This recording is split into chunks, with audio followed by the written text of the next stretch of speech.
ایک اور سوال پیدا ہوتا ہے کہ کیا خود مختاری اور سالمیت کا جو نوشن ہے یہ بھی تبدیل ہوا ہے اوور ٹائم؟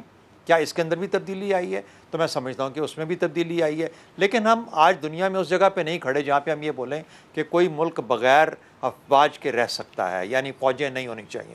کوئی نہ کوئی دفاع کا نظام اس کا ضرور ہوگا، ارریگولر ہوگا، ریزروسٹ کا ہوگا، اسٹینڈنگ ملٹری کا ہوگا، یہ ہر کوئی نہ کوئی رکھنا پڑے گا، کیونکہ اس ملک کو انٹرنلی ایکسٹرنلی کچھ ایسے چیلنجز درپیش ہو سکتے ہیں جہاں پر اس کو اس قسم کی فورس کی ضرورت پڑ سکتی ہے. تو میرا اپنا خیال یہ ہے کہ جب فنڈامنٹل پوائنٹ آف ویو سے دیکھا جاتا ہے تو دفاع میں شاید کوئی بہت بڑی تبدیلی نہیں ہے، نہ ہی میں کوئی 5th generation 4th generation 3rd generation کے اندر بہت بڑی تبدیلیاں دیکھتا ہوں. ہاں، ٹولز آف وار بدل گئے ہیں، tools of application of war بدل گئے ہیں، ورنہ لوگ پہلے بھی ڈس انفارمیشن کو استعمال کرتے تھے. یہ تو دوسری جنگ عظیم سے شروع ہوا ہے، اور خاص طور پہ پیٹرن کا جو اٹیک تھا سیکنڈ ورلڈ وار کے اندر وہ تو تھا ہی ایک مکمل ڈسیپشن اور strategy based on disinformation. تو کہنے کا مطلب یہ ہوا، لیکن آپ یہ کہہ سکتے ہیں سوشل میڈیا کی وجہ سے اتنے سارے اور فرنٹ کھل گئے کہ اب دشمن آپ کو اور طرح سے تکلیف اور نقصان پہنچا سکتا ہے. آپ کے اندر شگاف پیدا ہو سکتے ہیں آپ کے معاشرے کے اندر، اور کمزوریاں جب معاشرہ کمزور ہوتا ہے تو پھر آسانی ہو جاتی ہے جو دشمن آپ کو نقصان پہنچانا چاہتا ہے اس کے لیے. تو نوعیت بدل گئی، ٹولز آف وار بدل گئے، لیکن وار کا جو بیسک بنیادی مقصد تھا یا ڈیفنس کا جو بنیادی مقصد تھا کہ آپ کو اپنی خود مختاری اور سالمیت کا آج بھی دفاع کرنا ہے، تو کسی نہ کسی شکل میں وہ ضرور رہے گا. شجاع نواز صاحب، یہی سوال میں آپ کی طرف لے کے آتی ہوں کہ جیسے جو شہزاد چودھری صاحب نے بات کی کہ خود مختاری اور سالمیت، اس سے انہوں نے ڈیفنس کو لنک کیا ہے، آپ بھی اس ڈیفینیشن سے اگری کریں گے یا would you like to put it a little differently؟ میں بہت خوش ہوں کہ ہم دونوں ایک ہی اسکول کے پڑھے ہوئے ہیں، تو ظاہر ہے ہمارے خیالات بھی متفق ہیں. ہمارے ڈیفنس کا جو کانسیپٹ ہے میرے نزدیک وہ ان نئے سلوگنز پہ مبنی نہیں ہے. اس میں سول اور ملٹری دونوں کا حصہ ہوتا ہے، اور خود مختاری کے علاوہ میں کہوں گا کہ خودداری بہت ضروری ہے کہ ملک کو ایسے فیصلے کرنے چاہیں جو ملک کی خاطر ہوں. پاکستان کی ہسٹری جس پہ میں نے کافی کام کیا ہے اور نئی کتاب میں بھی خاص طور پہ میں یہ ظاہر ہوتا ہے کہ بہت سی حکومتیں سول اور ملٹری دونوں دوسرے ممالک کے کہنے پر چلتی ہیں اور شارٹ ٹرم گینز کے لیے ایسے اقدام لیتی ہیں جن سے کہ ملک کی سالمیت اور ملک کے دفاع پہ اثر پڑتا ہے. تو یہ 4th 5th 3rd 5th جو بھی جنریشنز کا جو سلوگن ہے، شہزاد بالکل صحیح فرما رہے ہیں کہ یہ بالکل غلط ہے.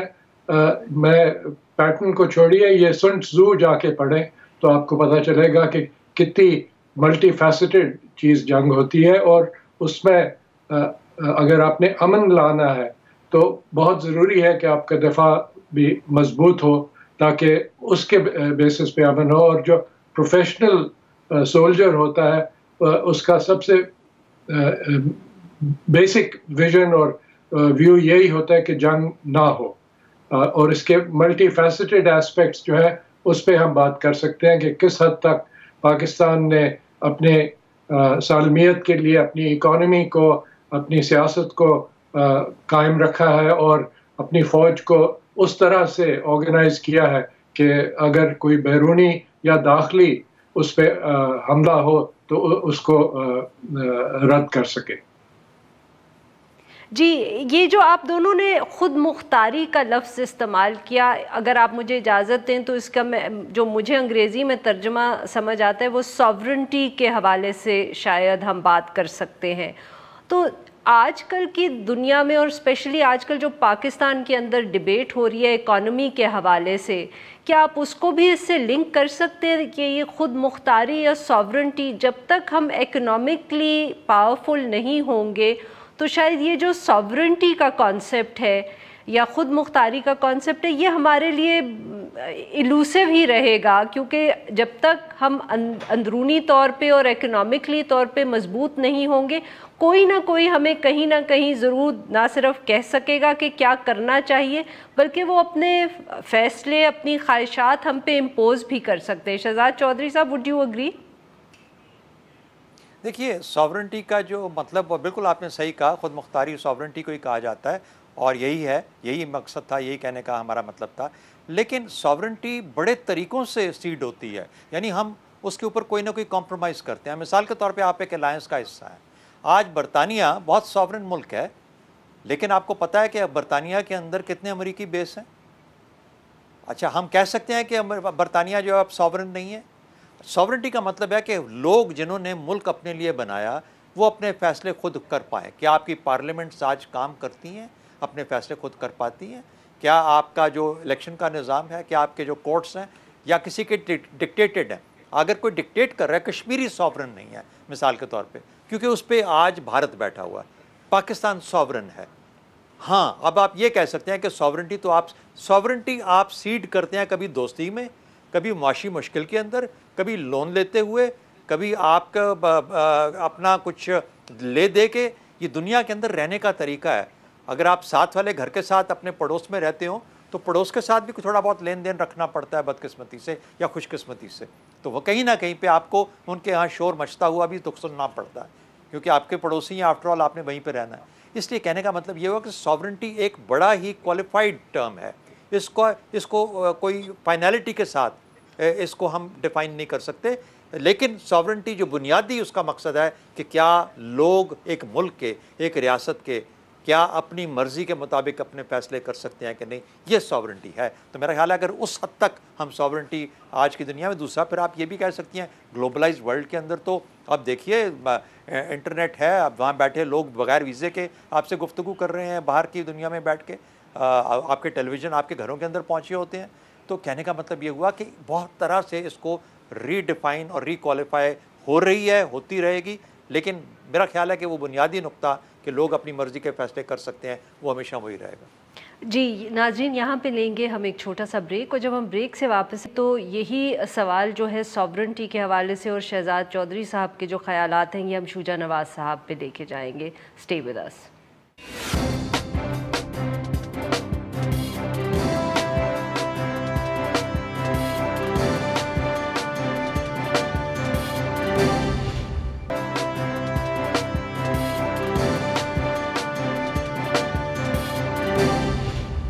ویلکم بیک ناظرین, ہم گفتگو کریں شوجا نواز صاحب سے اور شہزاد چودھری صاحب سے.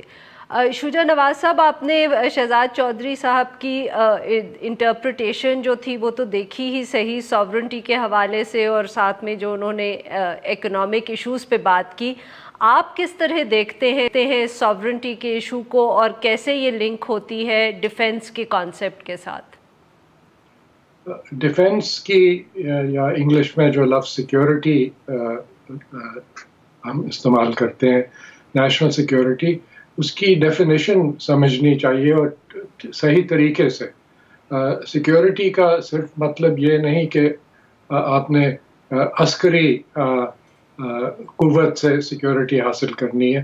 سیکیورٹی کافی براڈ کانسیپٹ ہے جس میں آپ کی اکانومی, آپ کی پالیٹکس تمام شامل ہیں. اور پاکستان کے حوالے سے آپ تاریخ دیکھیں تو پتہ یہ چلتا ہے کہ سویلین سیکٹر میں, حکومت میں کوئی ایسا سیٹ اپ نہیں ہے جہاں پہ کہ سیکیورٹی پہ بات چیت ہو اور پالیسی اختیار کی جائے. آئینی طور پہ سویلین اتھارٹیز جو ہیں وہ پاکستان کی وار ڈائریکٹو بناتی ہیں, اور وار ڈائریکٹو بڑا سمپل سا ایک کانسیپٹ ہوتا ہے. کچھ فکرے ہیں جن سے پتہ چلتا ہے کہ پاکستان کا ڈیفنس کن پرنسپلز پہ مبنی ہے. اور اگر آپ مجھے اجازت دیں تو ہم مستقبل کی بات کر رہے ہیں, لیکن تاریخی اعتبار سے دیکھیں کہ کس طرح سے پاکستان میں وار ڈائریکٹو کی تشکیل ہوئی اور کس طرح اس میں ڈیولپمنٹ ہوئی یا نہیں ہوئی. سب سے پہلے پبلک میں جو وار ڈائریکٹو کی بات ہوئی وہ حمود الرحمان کمیشن میں تھی, اور وہ پہلا موقع تھا جب کہ کمیشن میں وار ڈائریکٹو کو سائٹ کیا گیا. لیکن اس کے بعد اس پہ کچھ کام نہیں ہوا. اور 1990 میں جب میں اپنی پہلی کتاب کراس سورڈز پہ کام کر رہا تھا تو میں نے انٹرویو کیا جنرل بیگ کو, اور انہوں نے وار ڈائریکٹو بتائی, اور اس سے یہی ظاہر ہوتا تھا کہ سویلین اتھارٹیز نے فوج کو کہا کہ آپ بارڈر کا ہر ایک انچ جو ہے وہ اس کو سالم رکھیں. اب ایک ملٹری جنرل کے لیے یہ بہت مشکل بات ہے کہ ہر انچ، کیونکہ آپ کئی جگہ وڈرا کرتے ہیں، کئی جگہ ایڈوانس کرتے ہیں، لیکن جب وہ وار ڈائریکٹیو ہو تو ایک تقریباً امپاسبل ٹاسک ہو جاتی ہے. اس کے بعد کوئی ڈیولپمنٹ نہیں ہوئی، اور پھر جنرل مشرف کے دور میں کوشش کی گئی فوج کے اندر کہ ایک نیا وار ڈائریکٹیو ایشو ہو جس کے بیسس پہ تینوں سروسز جو ہیں وہ اپنی ڈاکٹرن پیدا کریں، اس پہ پھر ڈسکشن ہو اور پھر فیصلہ کیا جائے کہ کیا ڈیفنس اپروچ ہوگی. اور جنرل مشرف کا ڈسمسو ایک رسپانس تھا کہ مجھے پتہ ہے کیا کرنا ہے، ہمیں کوئی ضرورت نہیں. میں سمجھتا ہوں کہ جو پرنسپلز جنرل بیگ نے اختیار کیے تھے اور جو 2012 میں بھی انہوں نے ایک نیوز پیپر آرٹیکل میں بتائے تھے، وہ بہت صحیح پرنسپلز ہیں. اور اس میں آپ کو ہائر ڈیفنس آرگنائزیشن کو دیکھنا ہوگا، آپ کو دیکھنا ہوگا کہ کیا وار ایمز ہیں، کیا آبجیکٹیوز ہیں، اور کیا کیپیبلٹی ہے اس کو پورا کرنے کی. جنرل کیانی نے ایک آرمی ڈاکٹرن بنائی اور اس میں انہوں نے کہا کہ یہ تھریٹس جو ہیں پاکستان کی وہ ملٹی فیسٹڈ ہے. یہ پہلی دفعہ تھی کہ صرف بیرونی تھریٹس نہیں تھی، انہوں نے داخلی تھریٹس کا بھی ذکر کیا، لیکن اس پہ بھی کچھ ایکشن نہیں ہوا.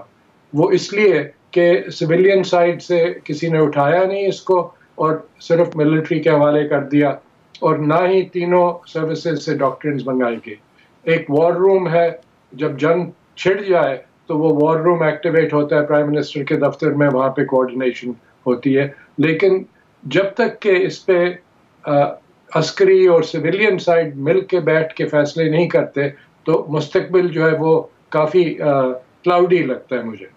تو بہت بہتری آئی ہے، بہت بہتر ہو گیا ہے معاملہ اب، لیکن بالکل صحیح بات شجاع کی کہ ہمیں اب سویلین سائڈ کو بھی زیادہ ایکٹیو ہونا چاہیے ان چیزوں میں سمجھنے کے لیے. جی ناظرین، یہاں پہ لیں گے ایک چھوٹا سا بریک، اور جب ہم بریک سے آئیں گے تو ہم اپنی گفتگو کو جاری رکھیں گے. اسٹے ود اس.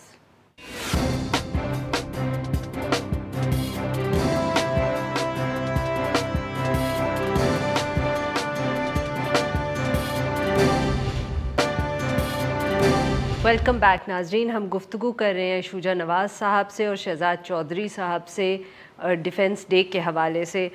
شوجا نواز صاحب، شہزاد چودھری صاحب نے ابھی جو بات کی کہ وہ ایک ایوالونگ چیز ہوتی ہے اور کئی دفعے وہ انفارمل بھی ہوتی ہے، جو بھی ڈاکٹرن ہوتا ہے، اور فارمل بھی ہوتا ہے. فارمل ہو جائے تو اچھا ہے، مگر انفارملی بھی سب کو ایک اویئرنیس ہوتی ہے.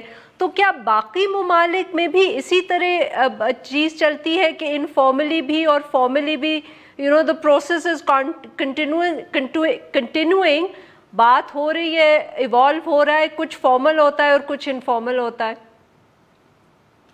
بالکل، اور کئی ممالک جو ہیں وہ اس پہ کافی ڈسپلن کے ساتھ کام کرتے ہیں، اور کئی جو ہیں وہ ان کا لیک آف ڈسپلن ہوتا ہے، یا اگر سینٹر آف گریوٹی نہ ہو ان کے ملک میں ڈیسیجن میکنگ کا تو پھر ڈسپلن نہیں ہوتا.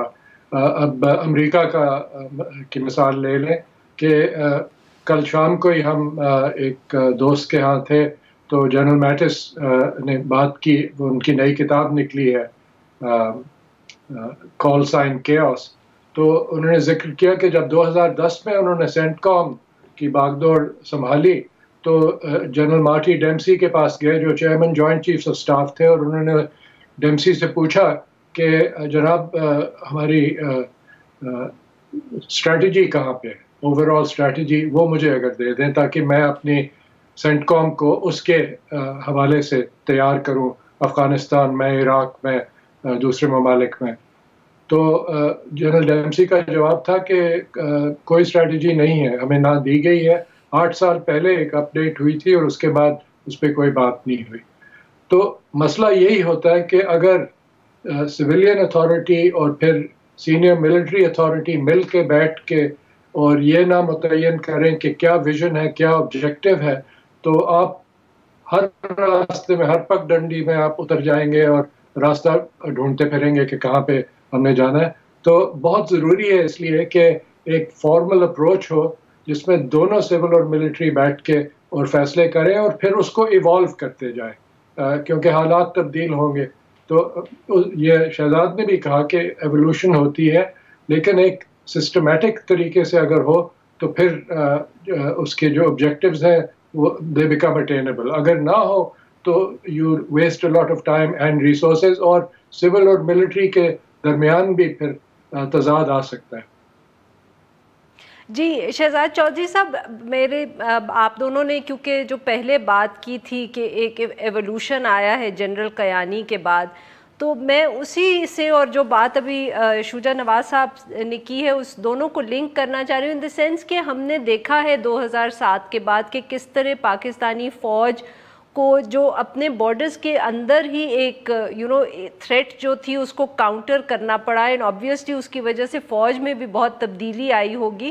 تو یہ جو ایوولوشن کی آپ بات کریں کہ اس کو سیولینز کو اور ملٹری کو ایک تو ساتھ بیٹھنا چاہیے اور کانسٹنٹلی ایوالو کرنا چاہیے، تو جسٹ ایز سمبڈی جو پروبیبلی بہت ایک گہری نگاہ رکھتا ہے اس چیز پہ، آرمی کے اندر آپ نے کتنی ایوولوشن دیکھی ہے 2007 آنورڈ، جب انہوں نے پاکستان کے اندر جو ایک اتنا بڑا تھریٹ تھا اس کو کاؤنٹر کیا، اور نہ صرف کاؤنٹر کیا بٹ کافی کامیابی سے کیا؟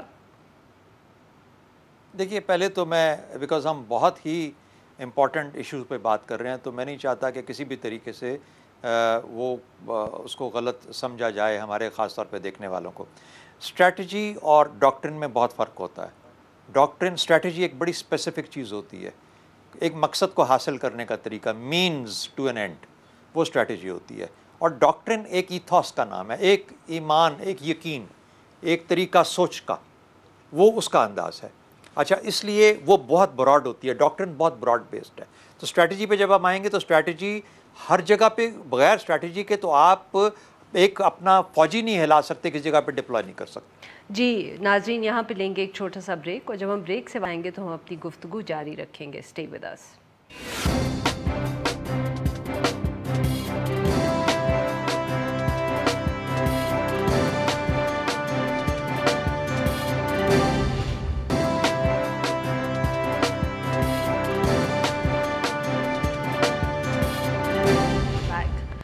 ناظرین، ہم گفتگو کر رہے ہیں ڈیفنس ڈے کے حوالے سے.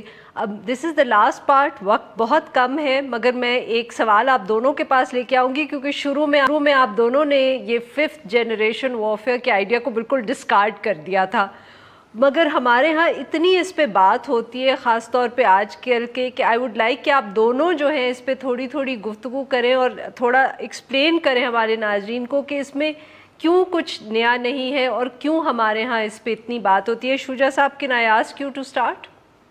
جی ضرور. میرے نزدیک یہ جو لیبلز ہوتے ہیں یہ فیشنیبل ہوتے ہیں، اور ایک دہائی سے دوسری دہائی نئے لیبلز لگائے جاتے ہیں.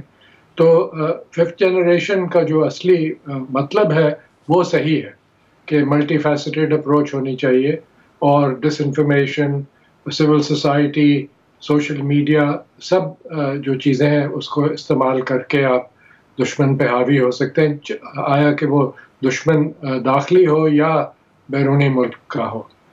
اس کے علاوہ آپ کو الائنسز بنانی پڑتی ہیں اور الائنسز کو قائم رکھنا پڑتا ہے، اور پاکستان کی ایکسپیرینس اس میں اچھی نہیں رہی. خاص طور پہ ہمارے بیسٹ فرینڈ جو تھے امریکہ کے ساتھ، میری کتاب کا آپ نے ذکر کیا تو اس کا سب ٹائٹل ہے The Bitter US Friendship and a Tough Neighborhood. تو اس میں وہ نیبرہڈ کی بھی کا ذکر آتا ہے اور امریکہ کے ساتھ جو ریلیشن شپ ہے اس کا بھی ذکر آتا ہے. تو اس میں صرف ملٹری ایسپیکٹ نہیں ہوتا، اور اس لیے اگر آپ لگانا چاہیں لیبل تو ضرور لگا لیں 5th جنریشن. لیکن یہ بات بہت پرانی ہے، اور ہمیشہ سے جو اچھا جرنیل ہوتا ہے اور جو اچھا حکمران ہوتا ہے وہ تمام چیزوں کو سامنے رکھتے ہوئے فیصلے کرتا ہے، اور اس طرح اپنی عسکری اور معاشرتی جو ان کی طاقت ہے اس کو بڑھاتا ہے. جی شہزاد چودھری صاحب، یہی سوال آپ کے لیے کہ ہمارے ہاں 5th جنریشن وارفیئر کا اتنا کیوں ذکر ہوتا ہے اگر آپ کہہ رہے ہیں کہ اس میں کوئی نئی بات نہیں ہے؟ ہاں میں آپ کو سمجھاتا ہوں. دیکھیے بات یہ ہے، سب سے بڑی بات ٹولز آف وار بدل گئے. کام وہی کرنا تھا، کام کسی طریقے سے دشمن کو ڈسلوکیٹ کرنا ہے مینٹلی، اس کی پہلے فوج کو، فوج کی لیڈرشپ کو، اور اس کے بعد اگر اس کے سیاسی لیڈران کو بھی ہم ڈسلوکیٹ کر دیں، دماغ ان کا گھوم جائے، ان کو سمجھ نہ آئے ان کے ساتھ ہو کیا رہا ہے، عوام کا یہ حال ہو جائے، پورا معاشرہ ایک انتشار کی شکل میں اختیار ہو جائے، تو وہ بڑا کمال ہو جائے گا کہ اس کے اوپر حاوی ہونا بہت آسان ہو جاتا ہے۔ تو یہ بنیادی بات ہے جو کہ آپ حاصل، پہلے آپ کرتے تھے سپیڈ کے ساتھ، لیتھیلٹی کے ساتھ، حملے کے ساتھ، فورسز کی امپلائمنٹ کے ساتھ، اب آپ کے پاس ٹولز آف وار بدل گئے، لیکن مقصد وہی ہے، حاصل وہی کرنا ہے۔ ہاں ایک بہتر ٹرم جس کو ہم کہہ سکتے ہیں وہ یہ ہے آج کے دور میں ہائبرڈ وار۔ آپ نے معاشی جنگ بھی چھیڑ دی، آپ نے سفارتی جنگ بھی چھیڑ دی، آپ نے اندر بھی اپنے جاسوس چھوڑ دیے، کلبھوشن یادو نے بھی اپنا کام شروع کر دیا، ادھر سے فوج نے LOC کے اوپر حملے شروع کر دیے، ادھر سے افغانستان کو ساتھ میں لا کے آپ نے ادھر سے بھی ایک ریگولر گروپس نے آپ کے اوپر اٹیک شروع کر۔ اس قسم کی جب جنگ آپ کیفیت میں گھس جاتے ہیں تو آپ اس کو کہتے ہو کہ اوہو یہ تو پہلی طرح کی جنگوں سے بہت مختلف ہوگی، یہ 5th جنریشن آ گئی، اس لیے کہ ٹولز بدل گئے، آسانیاں پیدا ہو گئیں اس قسم کی جنگ آپ کے اوپر لادنے کے لیے یا لاگو کرنے کے لیے، تو یہ 5th جنریشن وار ہوگی۔